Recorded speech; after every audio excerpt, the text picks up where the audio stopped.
Guys, তোমাদের সকলকে আমাদের সায়েন্স পয়েন্ট ডিজিটাল স্কুলে স্বাগত। আজ আমি তোমাদের জন্য রিজনিং নিয়ে এসেছি। ইন্টারেস্টিং কোশ্চেন কিছু, যেগুলো এসএসসি সিজিএল বা এসএসসিতে পরীক্ষায় এসেছে, বিভিন্ন চাকরির পরীক্ষায়। তো দেখে নাও প্রথম প্রশ্নটি। কোশ্চেনটি এরকম, ঠিক আছে? এখানে এই কোশ্চেন মার্কটাকে ফাইন্ড আউট করতে হবে। দেখো 22 আর 16-র মধ্যে যে রিলেশনশিপটা, সেই একই রিলেশনশিপ তোমাদের এই 19 আর কোশ্চেন মার্কের মধ্যে বের করতে হবে, ঠিক আছে? তাহলে আমরা সেটা বের করব। তোমরা সবাই চেষ্টা করো, যারা পারবে তারা আমাকে কমেন্ট বক্সে জানাও। দেখো কি করব, এখানে 22কে কি লেখা যায়? 2 + 2 = 4। এবারে যদি আমরা এই 4-এর স্কোয়ার করি তাহলে কি পাচ্ছি? 16, তাই তো? তাহলে এই একই রিলেশনশিপ এখানে প্রযোজ্য।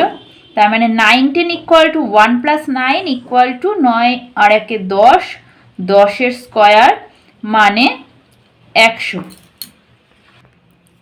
তাহলে বন্ধুরা এখানে কত আসলো? 100 আসলো। এখানে দেখো কোনো অপশানে কি আছে? নেই। তার মানে এই লজিকটা এখানে খাটবে না, এই লজিকটা এখানে ভুল। তাহলে কি করব? দেখো 22 থেকে 16-তে আসতে হবে, তাই তো? তাহলে এবারে কি করব? 22-এর স্কোয়ার করে দিই। 22-এর স্কোয়ার করলে কি হয়? 484 হয়। এবারে এই যে তিনটে অঙ্ক আছে, তিনটে অঙ্ককে যোগ করে দিই। 4 × 4 = 8, 8 = 16 আসলো। এবারে এই একই লজিক আমরা এখানে খাটাই। তাহলে 19-এর স্কোয়ার মানে 361 হয়। এবারে এর অঙ্কগুলোকে আমরা যোগ করে দিই। তাহলে 3 + 6 9, 9 + 1 10। তার মানে দেখো এখানে অপশান এ হলো সঠিক অ্যান্সার। বুঝতে পেরেছো সকলেই? এবারে চলো পরের প্রশ্নতে চলে যাই। দেখো বন্ধুরা, পরের প্রশ্ন নিয়ে এসেছি, find the number opposite to 2। মানে এই যে লুডোর গুঠিগুলো আছে, 3টা লুডোর গুঠি দেওয়া আছে, এখানে যে দেখো 2 এর যে বিপরীত সংখ্যা সেটা আমাদের বের করতে হবে। মানে 2 এর অপোজিটে কোন সংখ্যাটা আছে সেটা বের করতে হবে।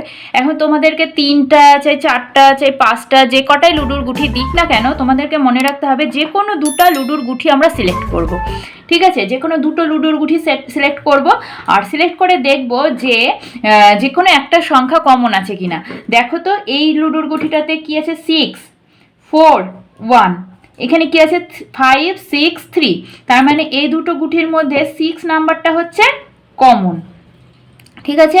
তাহলে এবারে কি করব? 6 থেকে আমরা ক্লকওয়াইজ ঘুরব। ক্লকওয়াইজ ঘুরলে দেখো 6 এর পরের সংখ্যাটা কত আসছে? 4, 4 থেকে 1, ঠিক আছে? এবারে এই 6 থেকে আবার ক্লকওয়াইজ ঘুরব। 6 এর পরে আসছে 3, 3 এর পরে 5, তাই তো? তাহলে সেভাবে লিখি।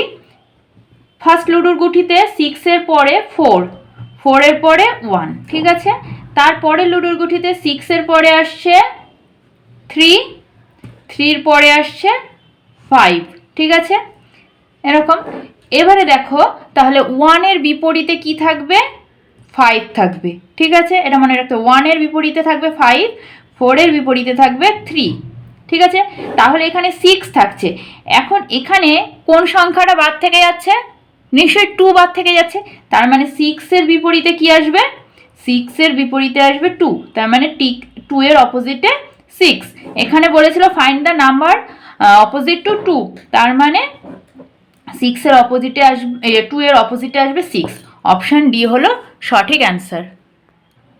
এই ট্রিকটা বন্ধুরা তোমরা যে কোনো প্রশ্নে অ্যাপ্লাই করতে পারবে, খুবই মজাদার ট্রিক্স একটা। চলো পরের প্রশ্নে চলে যাই। দেখো নাম্বার অ্যানালজি থেকে আরেকটি প্রশ্ন নিয়ে এসেছি। এই প্রশ্নটি এসএসসি সিজিএল 2008-এ এসেছে। দেখো 4টা অপশান আছে। কি করব? এখানে প্রশ্নটা 11:22 আর 70:? এই জায়গাটাতে কি আসবে, তাই তো?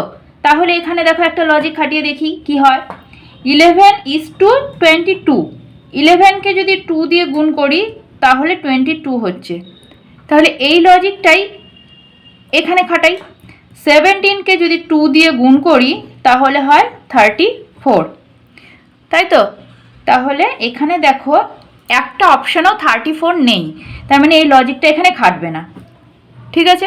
এবারে আবার দেখি এদের মধ্যে কি রিলেশনশিপ বের করা যায়। দেখো এখানে যে 11 আছে, 11-এর অঙ্কগুলোকে পরপর জুড়ে দিই, 1 যোগ 1 2। এবারে এই 2কে আবার 11 দিয়ে গুণ করি, তাহলে কি হচ্ছে 22।